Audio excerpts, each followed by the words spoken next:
जगदंबे, तुझा महिमा अगाध आहे. समीर, अरे समीर, तू त्याला घेऊन का नाही आलास? हा, कुठे आहेत ते? अरे तू बोललास तरी की नाही त्यांच्याशी? अगाई हो हो सांगतो सगळं.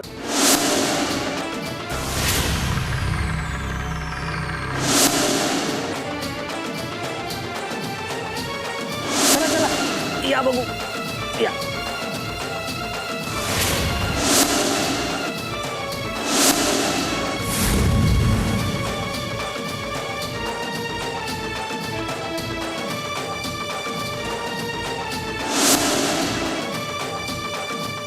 समीर, चल आपण त्यांना घेऊन येऊया. शोधूया त्यांना आपण. अरे तू सांगितलेल्या जागी जाऊया. ते नक्कीच तिथे कुठेतरी असतील. चल एक मिनिट. आई जगदंबे, तुझे आभार कसे मानू तेच कळत नाही का. माझा विश्वास सार्थ ठरवलास तू. माझी प्रार्थना ऐकलीस. माझ्या कुंकवाचं रक्षण केलंस आई.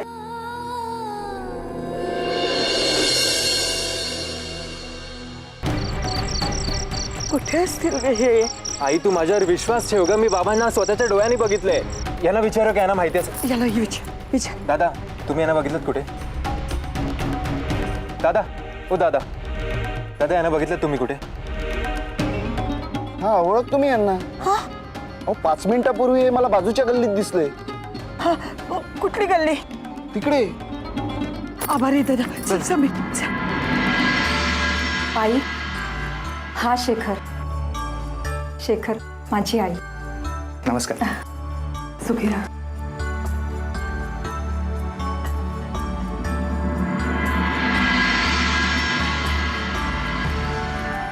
आई, अगं बघतेस काय अशी? बोल ना काहीतरी त्याच्याशी. हो, तुझ्या घरी कोण कोण असतं? घरी आई आहे, माझा लहान भाऊ आहे, लहान बहीण, मी. तुझे बाबा काय करतात? आई, अगं तू इतके फॉर्मल क्वेश्चन्स का विचारतेस त्याला? तू खायला घेऊन नाही त्याच्यासाठी काहीतरी? हो आणते. नाही, मी पुन्हा कधीतरी येईन खायला. नाही नाही थांब, आलेच.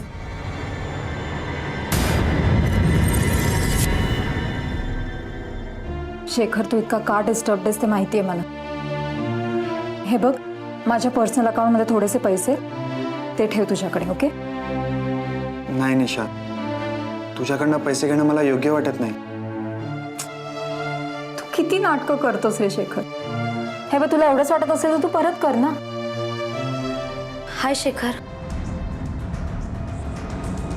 हाय. तू अचानक इथे कसं काय? दीप्ती, एक मिनिट. शेखर, तू माझ्या बाबांना कधी भेटणार आहेस ते सांग आधी. मी त्याचा काही फायदा होणार नाही आता. का? निशा, अगं तुझे बाबा तुझं लग्न तुझ्या नकळत त्या प्रतापशी करणार आहेत ग. काय? हे काय बोलतेस तू? खरं तेच सांगते मी. अगं तुझे बाबा त्यांच्या पीएशी बोलत होते ना, तेव्हा मी स्वतःच्या कानाने ऐकलंय.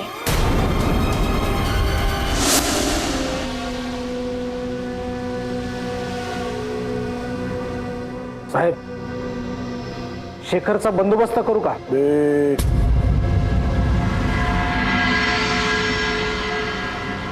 फालतू शहाणपण नकोय उत्तम.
अच्छा असं आहे तर ए निशा थांब. मी आत्ताच आईला जाऊन विचारणार आहे खरं काय आहे ते. का वागले बाबा माझ्या बरोबर असं का? बाबा माझ्या बाबतीत असा टोकाचा विचार करतील असं स्वप्नातही वाटलं नव्हतं मला.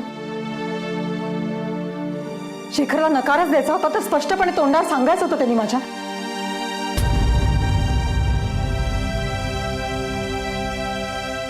राजकारण, इथेही राजकारण. का खेळतायत बाबा माझ्या भावनांशी? नाही, मी आईला विचारणारच आहे स्पष्ट. निशा थांब. निशा, अगं ए निशा, ए बेडाबाई, शांत हो ना. निशा, निशा ऐक माझं. हे बघ, तू तिकडे आईला विचारायला जाशील आणि तुझे बाबा असतील तिकडे आणि बाबांनी तुला रागाच्या भरात डांबून ठेवलं तर काय करशील ग? मग काय करू? हातावर हात धरून बसून राहू का? निशा हे बघ, तू शांत हो. मला वाटतं दीप्ती बोलते तेच बरोबर आहे. आपल्याला शांतपणे हा प्रॉब्लेम सॉल्व्ह करायला हवा. शेखर, आपल्याकडे आता एकच उपाय आहे. तुम्ही दोघांनी लग्न करायचं, ते पण तातडीनं.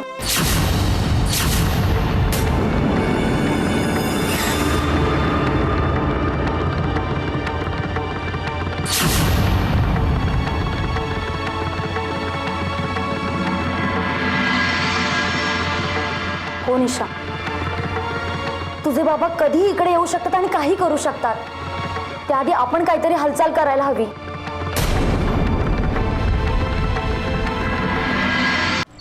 समीर, तू नक्की याच भागात पाहिलंस ना त्यांना? अगं आई हो ग, माझा विश्वास ठेव. मी इथेच बाबांना बघितलं होतं.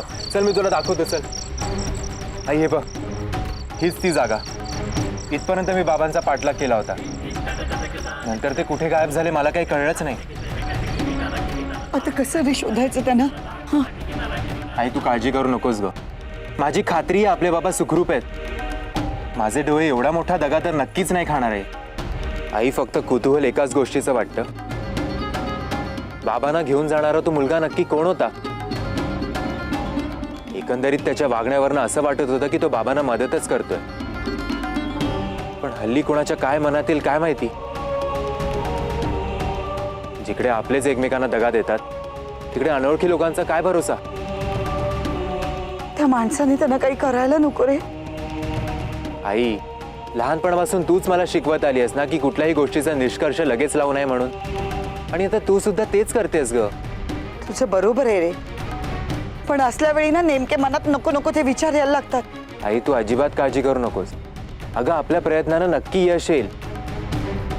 मी शोधून काढतो बाबांना. मला वाटतं समीर, आपण आता पोलिसांना कळवायला हवं, त्यांची मदत घ्यायला हवी. अरे त्या माणसाने त्यांना काही केलं तर? आई जगदंबे, त्यांचं रक्षण कर. काय करावं काही कळत नाही रे समीर. जाऊ दे आई, आपण दुसरीकडे शोधू. चल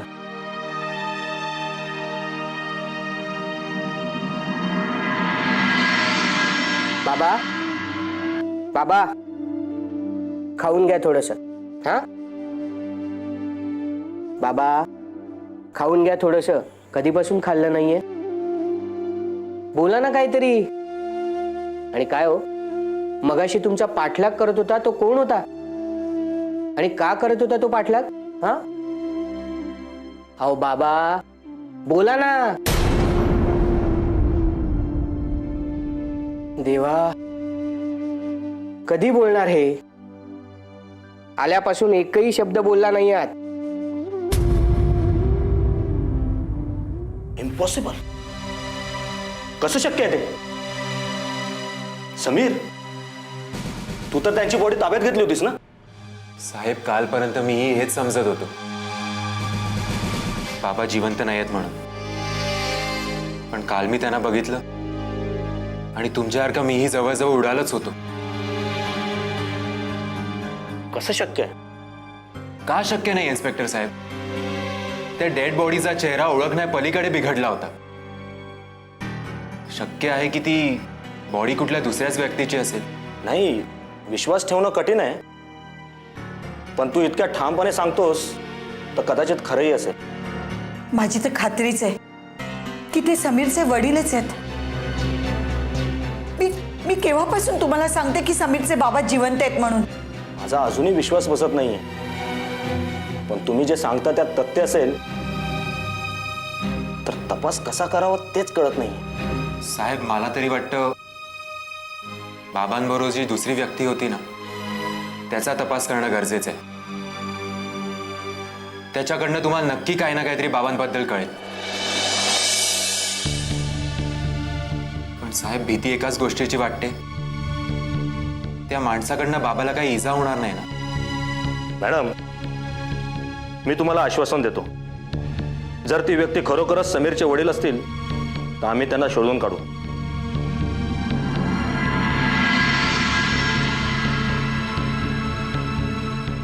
धन्यवाद इन्स्पेक्टर. आम्ही तपास करतो आणि काय ते तुम्हाला कळवतो. थँक्यू साहेब. वेलकम. एक मिनिट, तुम्हाला आणखीन एक आनंदाची बातमी द्यायची राहून गेली. तुमच्या पोळी भाजी केंद्रात झालेल्या चोरीत नागेशचाच हात असल्याचं सिद्ध झालंय. पण नागेश फरार आहे. आम्ही त्यालाही शोधून काढू.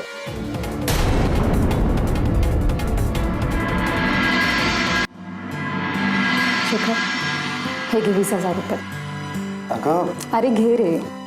अगं पण हे बघ, अजिबात संकोच करू नकोस तू. तुला वाटत असेल की मी कमवती नाहीये तरी मी तुला मदत करते, पण मी तुला म्हणाले होते ना माझ्या अकाउंटमध्ये थोडेसे पैसे शिल्लक आहेत. ते माझ्या स्कॉलरशिपचे सेव्हिंग्ज आहेत. त्यामुळे हे पैसे माझे, माझ्या बाबांचे नाही. ओके? अगं, हे पैसे तुझे असले तरी मला तुझ्याकडनं पैसे घेणं पटत नाही ग. शेखर, आता तू आणि मी वेगळे आहोत का? आणि हे बघ, तुला एवढंच जर ऑड वाटत असेल ना, तर तुझ्याकडे पैसे आले की मला दे. ठीक आहे? हे बघ, या पैशातून तू गॅस आणि इतर सामान आणून आईचं पोळी भाजी केंद्र सुरू करू शकतोस. आणि तसं झालं तर सगळ्यात जास्त आनंद मला होईल शेखर.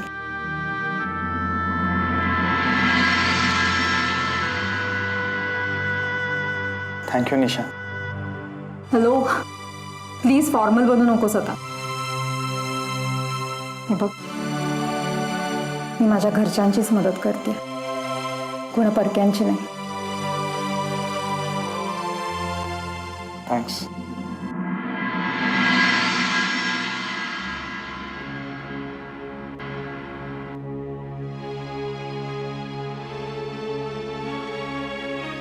आई,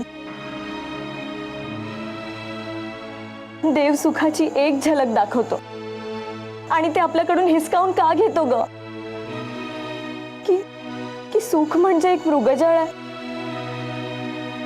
अरे आई, तेव्हा संकट येतात ना, तेव्हा चारी बाजूनी येतात. चोरी प्रकरण, बाबांचं असूनही आपल्यात नसणं, देव जाणे अजून किती दिवस चालणार आहे आई. देवीच आपली परीक्षा घेते असं म्हणायचं, दुसरं काय. पण आजपर्यंत तिच्या आशीर्वादानेच तारलंय रे सगळं. यापुढेही या संकटातनं तीच आपल्याला मार्ग दाखवेल याचा विश्वास आहे मला.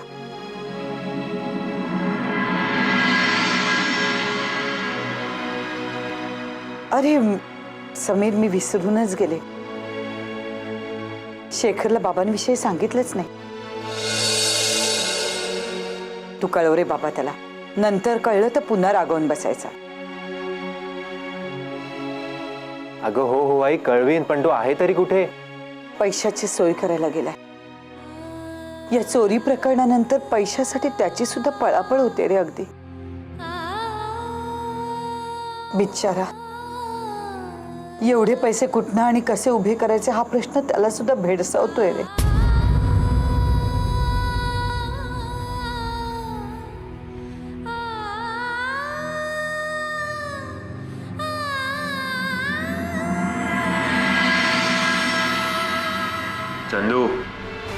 माझ्या बहिणीपासून लांब राहायचं. अरे समीर, काय बोलतोयस तू हे?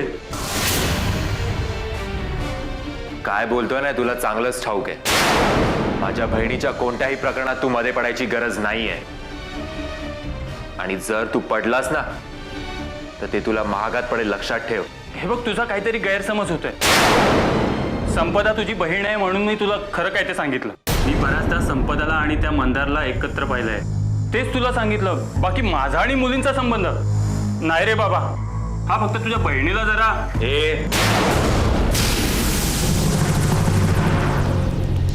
त्याची काळजी तू कर नकोस. माझ्या बहिणीला सांभाळायला मी समर्थ आहे, कळलं? यार समीर, तू पण ग्रेट आहेस हा. हे एवढंच सांगायला तू मला इथे बोलवलंस? ऍक्च्युली माझं जरा काम होतं तुझ्याकडे. अरे मग बोल ना.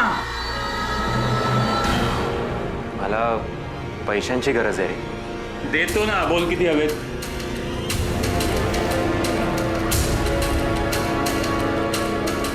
50,000. 50,000? अरे पण एवढे पैसे तुला कशाला हवेत?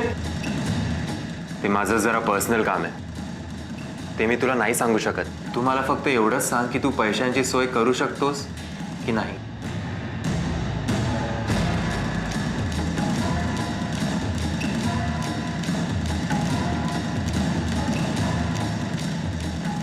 अरे समीर, एवढे पैसे म्हणजे मला जरा भाईशी बोलावं लागेल. नाही पण एकदा का आपण भाईशी बोललो ना की काम 100% झालं म्हणून समज. तेवढी वट आहे आपली. बरं मग कधी बोलशील त्यांच्याशी? अरे बोलायला काय आत्ता पण बोलेन, पण काय रे? अरे एवढे पैसे कोणाकडून फुकट घ्यायचे म्हणजे बरं नाही वाटत ना ते. हा, पार्सल पोचवायला तुझी काही हरकत नसेल तर.